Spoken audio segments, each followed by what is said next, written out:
Muy buenas tardes, sean todos y todas muy bienvenidos a la clase número 7 de nuestro libro El canto del alma del Rabí Legiel.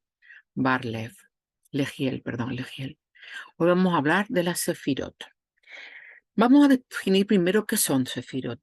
Vienen de la raíz Sefer, que significa contar, numerar, organizar. El sustantivo Sefer, Séfira, significa lista, tabla de conjunto. Pues bien, desde el siglo XI al XIV, los grandes cabalistas de la península ibérica construyeron un sistema teosófico, teogónico y cosmogónico. Teogónico quiere decir la explicación de dónde nacieron los dioses y sus diferentes religiones. Con las 10 sefirot o categorías en las que se divide y organiza la realidad. Keter, corona; Jochma, sabiduría; Binah, inteligencia; Hesed, amor o misericordia; Din o Geburah, juicio severo; Tiferet, belleza; Nesach, infinitud y resistencia duradera; Hod, majestad y orden; Yesod, fundamento; y Malhut, el reino. Las sefirot se organizan en 3 tríadas. Sefirá es la palabra femenina en hebreo y sefirot en plural. En 3 tríadas se organizan las sefirot, que expresan la hondura de Dios y de la realidad. Keter, Jochma y Binah, tríada del amor y la justicia creadora. Hesed, Geburah y Tiferet, la tríada más cósmica. Netzach, Hod y Yesod. Las tríadas y el proceso divino culminan en el Dios o reino Malhut. Todos estos nombres están tomados de la Biblia, pero el sistema de conjunto y el sentido de cada uno de los términos refleja las especulaciones de la cábala medieval que se ha construido a través de la Sefirot, uno de los sistemas de interpretación más honda y resistentes de la cultura mundial. Tenemos que tener en cuenta que cuando estudiamos estas cosas nos tenemos que trasladar al momento de la creación de la Kabbalah. La Kabbalah ha existido desde siempre, pero de que hayan empezado a ponerlo en papel o a crear escuelas en España en la época medieval. Entonces utilizaban términos como los que tenían en la época. Porque yo, por ejemplo, les propongo ahora a ustedes definir todo esto que vamos a definirlo, pero con las palabras de ahora. Por ejemplo, usaban Keter, corona, porque era el momento de la época medieval, las coronas de los reyes y todo eso. El pensamiento de esa gente en ese momento, de la población en ese momento que estudiaba, estaba relacionado con corona, con poder, con Tiferet, con la victoria, con el esplendor. Y el reino, Malhut, reino. Pero si hoy, por ejemplo, quisiéramos hacerlo en términos de un ordenador, ¿cómo definiríamos las de Sefirot si utilizásemos términos informáticos? Pues no sé, yo no soy muy informática, pero es lo que se lleva ahora. Podría ser, por ejemplo, Keter como la placa base, el Malhut podría ser el PC de sobremesa, el ratón podría ser Nesach. ¿Veis lo que quiero decir? Que se utilizaron palabras de ese momento para que la gente fuese capaz de entenderlo. Vamos allá. Entonces, la definición del concepto de Sefirot. Recuerden que es la palabra en plural, femenino plural. La voluntad del creador se revela al crear los mundos. Como señalamos anteriormente, podemos diferenciar entre lo que el creador puede hacer y lo que hace en la práctica. En el primer aspecto se refiere a la voluntad divina infinita e ilimitada, dimensión a lo que los cabalistas denominan Ein Sof. El segundo aspecto se refiere al creador limitando su voluntad a fin de crear el mundo, actuando acorde a la limitación de sus facultades. Volvemos a tener esa diferenciación entre el creador y el Ein Sof. A esta voluntad limitada, los cabalistas la denominan Sefirot. La voluntad limitada al Sefirot era una parte oculta y secreta del creador, esencia divina que existía antes de que los mundos devinieran en su realidad física en el momento mismo de la creación. Así como la voluntad del hombre es parte de su esencia oculta y solo se manifiesta cuando pasa de la potencia al acto, lo mismo sucede en el caso del creador. Recordemos que Génesis nos habla de que al principio era un mundo que estaba en caos y la superficie y Dios se movía o aleteaba, casi la palabra es más relacionada con el viento que otra cosa, sobre la superficie de las aguas. Cuidado con esa traducción y lo que estamos estudiando. Cada uno que haga su sabiduría. Esto es conocimiento. El Eterno podría haber creado otra clase de mundo, pero no. Él quiso crearlo de esta manera, para alcanzar el objetivo que se fijó a sí mismo. El Creador quiso que su voluntad limitada se revelara a través de la Sefirot, es decir, a través de los 10 atributos espirituales, que son Keter, corona, hemos dicho, Jomá, sabiduría, Binah, entendimiento, Gesed, bondad, Geburah, poder, Tiferet, belleza, Netzach, victoria, Jod, esplendor, y Esod, fundamento, y Malhut, el reino. Las Sefirot son revelaciones de la voluntad divina. Por ejemplo, cuando el Creador quiere manifestar su atributo de bondad, actúa por medio de la Sefirá de Gesed. Claro, porque todas estas cosas están destinadas a hacernos entender a nosotros. Son 10 sefirot, podría haber 37.000, pero en 10 podemos relacionarlas y podemos casi permutar, es casi un juego matemático de permutaciones, variaciones, para entender todo esto. No es así, sino que lo usamos en el lenguaje de las ramas para entender todo esto. Su atributo de bondad, cuando el creador lo quiere manifestar, actúa por medio de la sefirá de Gesed.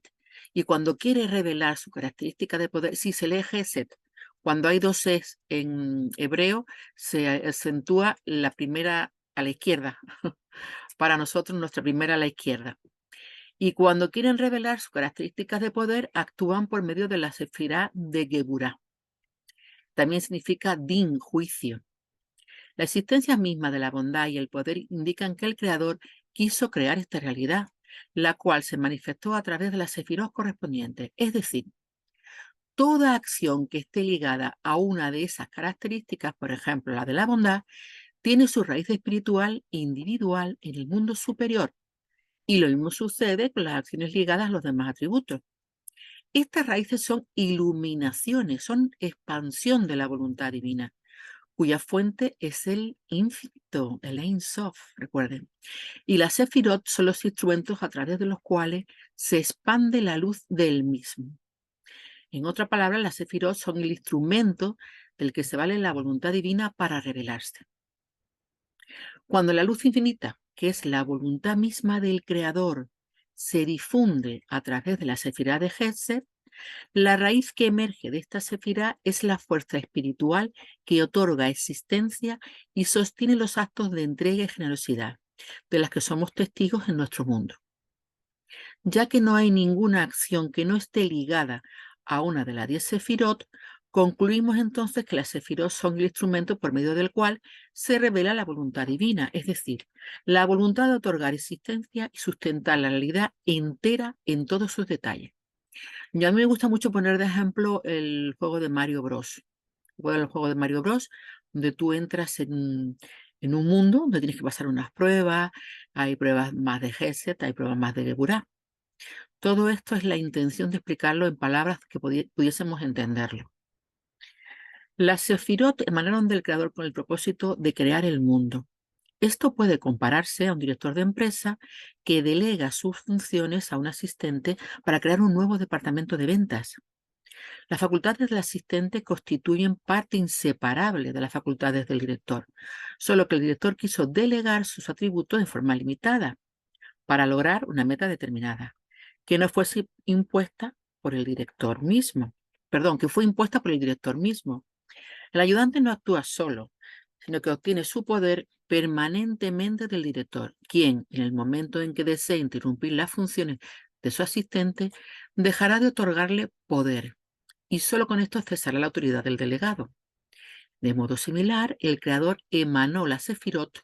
Emanar, nos acordamos, que no es lo mismo que crear. Recuerdan que lo estudiamos en la clase anterior. La emanación conserva la naturaleza de donde vino. El Creador emanó la Sefirot para crear el mundo, y ellas son parte de él. Los cabalistas la denominan Or Netzal, la luz emanada. Voy a leerles el principio de Génesis, que dice así. La tierra era un caos total. Las tinieblas cubrían el abismo. Y el Espíritu de Dios se movía. Es que se movía está mal traducido, más bien aleteaba, pero claro, no hay una palabra sobre la superficie de las aguas. La tierra no tenía forma y estaba vacía. y la oscuridad cubría las aguas profundas, y el Espíritu de Dios aleteaba en el aire sobre la superficie de las aguas. Ahí queda eso. Seguimos, la Sefirot como voluntad y acción del Creador. Dijimos anteriormente que no podemos diferenciar entre la voluntad divina y sus acciones, ya que la voluntad divina del Creador es su acción misma, lo cual, a su vez, es la esencia de la realidad. Al ser las Sefirot revelaciones de la voluntad divina, son, por ende, manifestaciones esenciales de la realidad entera. Por eso los sabios cabalistas describen a la realidad en términos de Sefirot, de acuerdo a la esencia de las cosas. La Kabbalah no se ocupa de la realidad material, sino de la esencia de lo existente y sus raíces espirituales. Repetimos, la Kabbalah no se ocupa de la realidad material, sino de la esencia de lo existente y de sus raíces espirituales. Por eso cuando mucha gente dice, no, es que todo es Kabbalah. No, no, no, cuidado, todo no es Kabbalah. Kabbalah es un libro de instrucciones para entender la esencia de lo existente y sus raíces espirituales. Toda una ciencia, no todo es Kabbalah, no, es una ciencia. Cuidado con eso. La totalidad de dichas raíces son las Sefirot. No existe ninguna realidad desarraigada del pensamiento de la creación. Por lo tanto, los demonios también forman parte. A diferencia de la voluntad y los actos humanos, la acción del Creador no se limita a un solo plano. Cuidado, que hay muchos planos de realidad, sino que abarca a toda la realidad. Un ejemplo nos servirá para entender este punto. Cuando un carpintero construye una mesa, se preocupa por conseguir los utensilios y los materiales adecuados. Corta la madera de acuerdo con las medidas recibidas y une las piezas según el pedido del cliente. Al carpintero no le incumbe en absoluto la manera en que se formó la madera ni cuánto tiempo existirá la mesa. Por el contrario, el Eterno creó los mundos. Fue este un acto perfecto de creación. Esta creación incluye no solo criaturas inanimadas, vegetales, animales y humanas, sino también un sistema de reglamentos, el sistema de las leyes de la naturaleza que posibilitan la continuación de la existencia de todas esas creaciones. Y no solo esto, sino que como esas creaciones fueron hechas para cumplir un cierto propósito, el Creador generó las condiciones para permitirles lograr este fin. Y para lograrlo, creó el sistema de gobierno y providencia, que también lo estudiaremos. Al igual se fijaron métodos para relacionar a las criaturas con su Creador. Esto es llevado a cabo por medio de los ángeles, que hemos hablado, ¿se acuerdan? Los diferentes seres que existen, ¿no? Trascendentes, ángeles, almas, ¿vale? Ángeles, mensajeros divinos y por otros seres de elevado nivel espiritual. Cuidado, compararnos a los ángeles. Es idolatría. No por nada, sino porque ellos no hacen sino traer y llevar mensajes. Muy bien, vamos a usarlos así, pero no como si fueran el primero, el único, el indivisible. ¿De acuerdo? Toda esta compleja realidad ya estaba incluida en el pensamiento de creación, en sus más ínfimos detalles, por el término de 6.000 años. Queda poco ya, ¿eh? Estamos en el 5.783. Tiempo fijado por el pensamiento de la creación para lograr por completo el propósito de la creación. Al pensamiento de la creación se lo puede comparar con el plan de un arquitecto. Lo que éste diseña en su cuaderno es lo que aparecerá luego en la construcción, desde los cimientos hasta la más pequeña de las ventanas. Lo mismo sucede en nuestro caso. Solamente lo que estaba en el pensamiento de la creación tiene existencia y posee realidad. En dicho pensamiento se echaron las raíces de toda la realidad en sus más ínfimos detalles. Cada pormenor de la realidad tiene su propia raíz, una fuerza espiritual específica, acorde a esa realidad en particular. Cada una de esas raíces es la voluntad del Creador de otorgar existencia y vitalizar dicha realidad. En otras palabras, toda realidad, sea inanimada, vegetal, animal o humana, recibe su existencia y vitalidad de la voluntad del Creador, la cual se relaciona de un modo específico con ella. Cuidado que aquí podemos entrar en religión y la Kabbalah no es religión. Cuidado. Kabbalah nos enseña una serie de instrucciones para entender la esencia misma. No vamos a adorar aquí a nadie. ¿Mm? Ellas son la fuente y la raíz de toda la realidad en sus más ínfimos detalles. La dimensión espiritual, también como la raíz a la Sefirot. Aunque parezca extraño, no solo la dimensión material recibe su existencia y vitalidad de la Sefirot, sino que también la dimensión espiritual y emocional. La forma de pensar, el modo en el que el hombre fija su escala de valores, sus estados emocionales, las leyes en el proceso de toma de decisiones, todo eso está enraizado en las 10 Sefirot. Para resumir, diremos que no existe ninguna realidad material ni espiritual, sea en el plano sensorial como en el intelectual y emocional, cuya raíz no provenga del pensamiento de la creación. En este se fijaron todos los esquemas y se dictaminaron todas las leyes.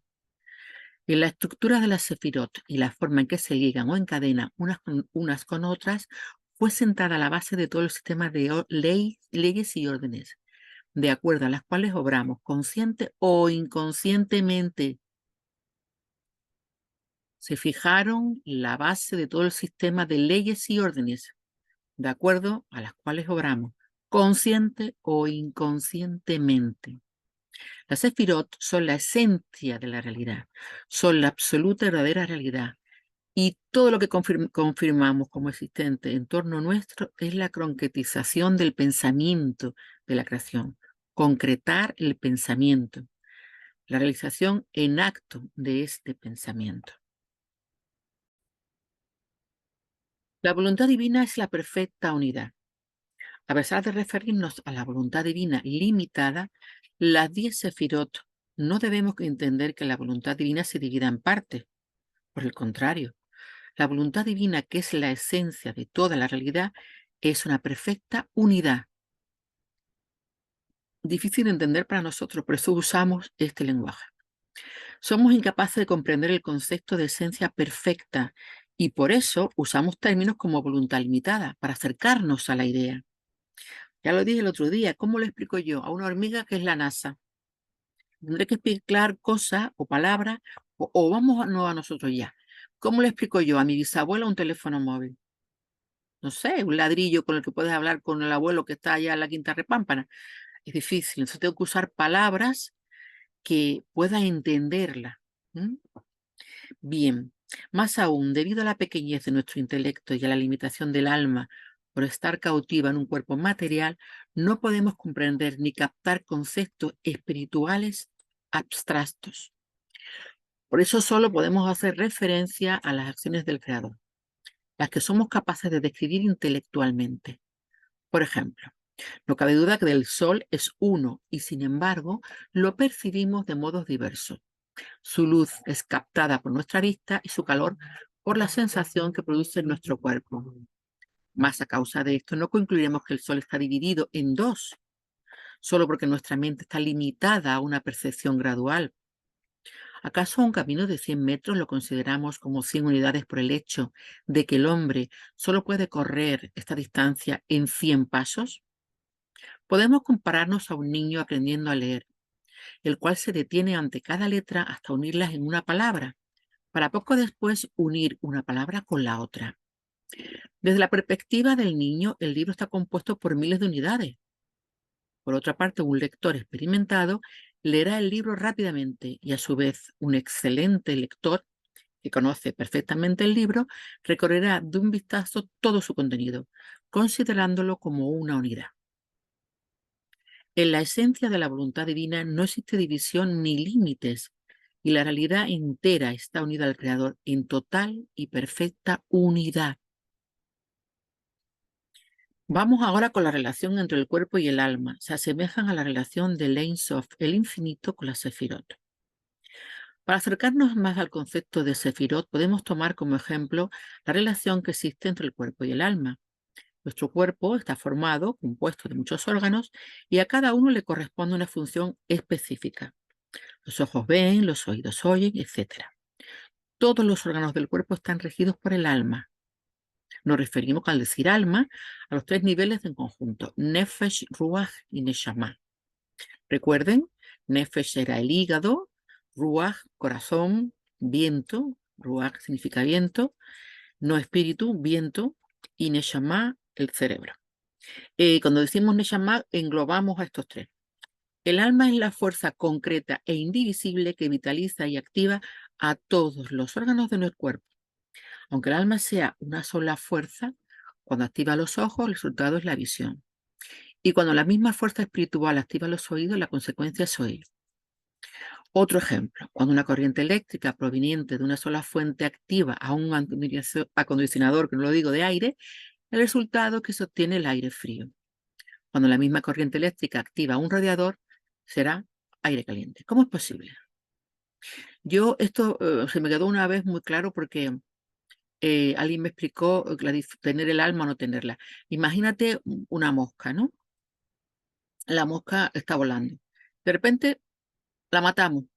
Sigue estando lo mismo, o sea, están las alitas, los ojitos, las patitas, pero ¿qué falta en ella para que le falte la vida? Esa energía, ¿verdad?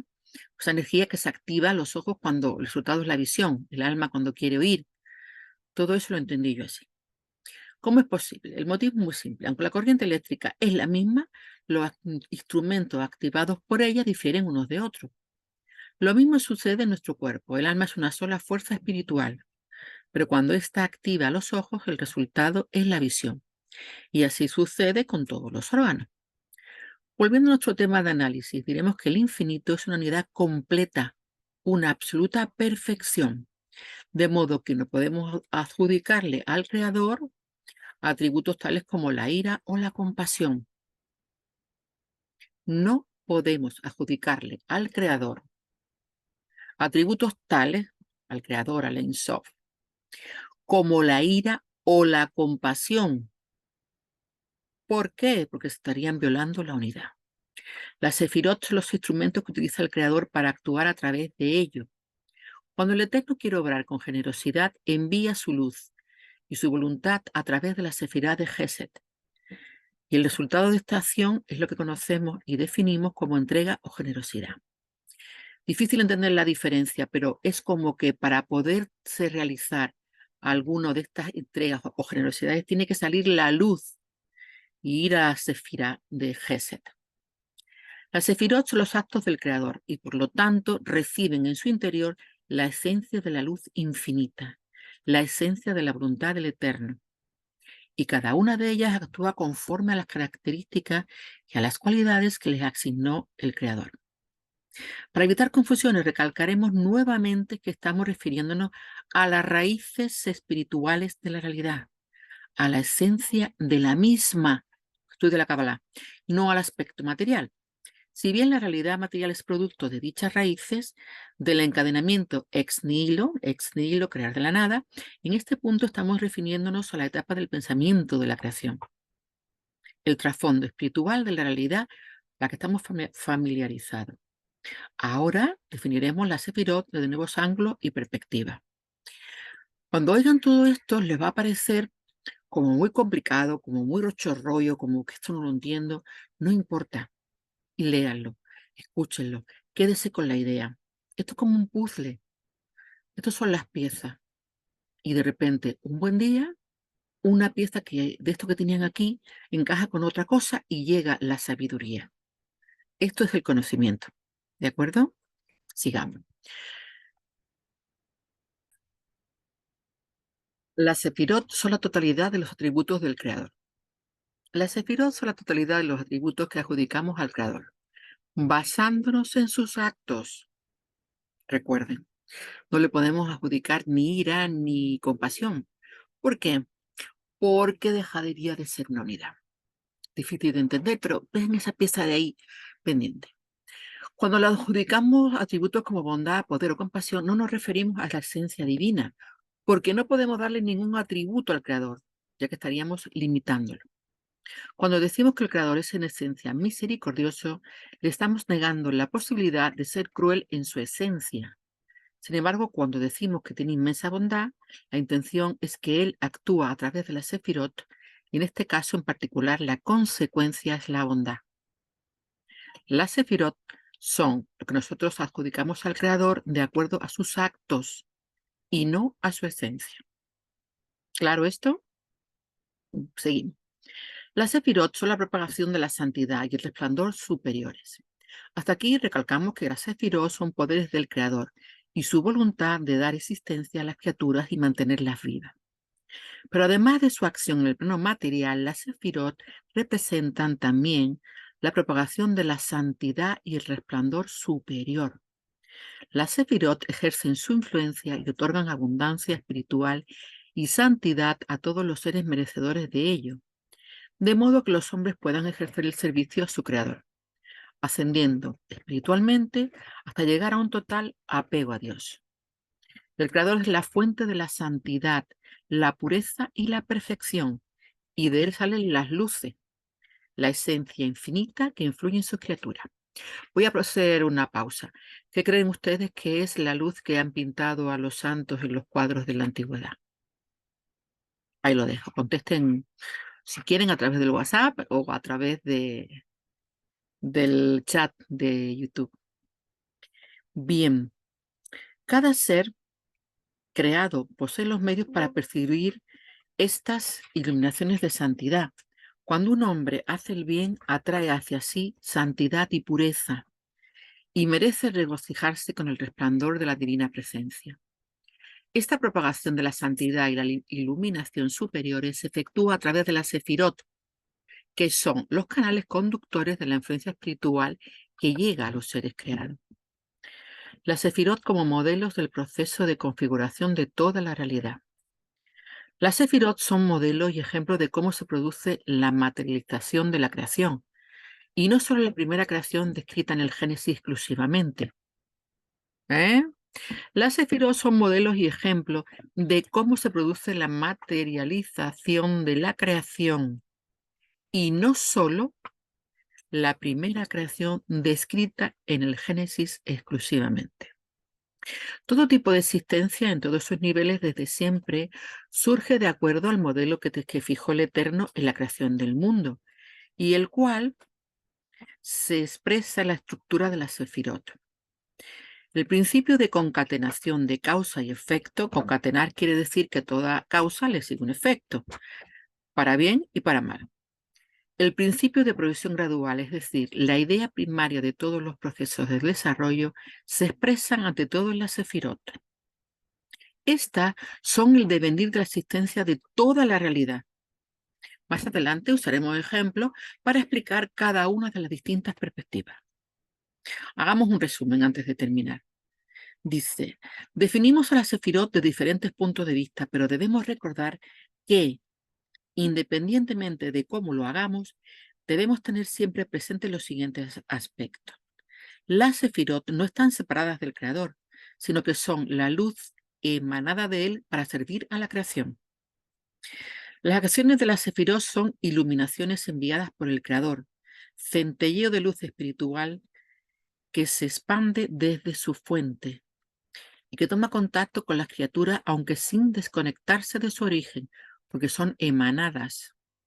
Las sefirot están ligadas unas a otras y obran fusionando sus fuerzas y cualidades. Acuérdense que están unidas por los senderos. El resultado de la sefirot y la consecuencia de sus actos conforman la realidad en su totalidad. Quiere decir que aunque estudiemos cada sefirot por separado, todas tienen estas características fijas. Citamos a continuación y para terminar un texto maravilloso del libro Maor Bashemesh, que explica con toda claridad lo expresado anteriormente. Las 10 sefirot están presentes en todo el quehacer humano. Por ejemplo, si un hombre quiere hacer algo, se valdrá de su sabiduría Jomá y su entendimiento Biná para decidir si hacerlo o no. Si al fin decide hacerlo, Da'at, es porque le agrada el beneficio, Geset, que obtendrá de tal acción, y teme Geburá por lo que sucederá si no lo efectúa, y porque desea la belleza, Tiferet, que reside en esta acción. Así se sobrepone Netzach a los obstáculos que le impiden llevarlo a cabo, etc. Si el máximo propósito del hombre es reconfortar al Creador, incluirá a todas las 10 sagradas sefirot en su accionar, porque de este modo construye los estratos de la divina presencia, eleva y unifica todos los mundos. Pues hasta aquí nuestra clase número 7. Ya saben, léanla, hagan ustedes mismos su propio ejemplo, invéntense cosas para poderlas entender. ¿De acuerdo? Pues gracias y nos vemos en la próxima.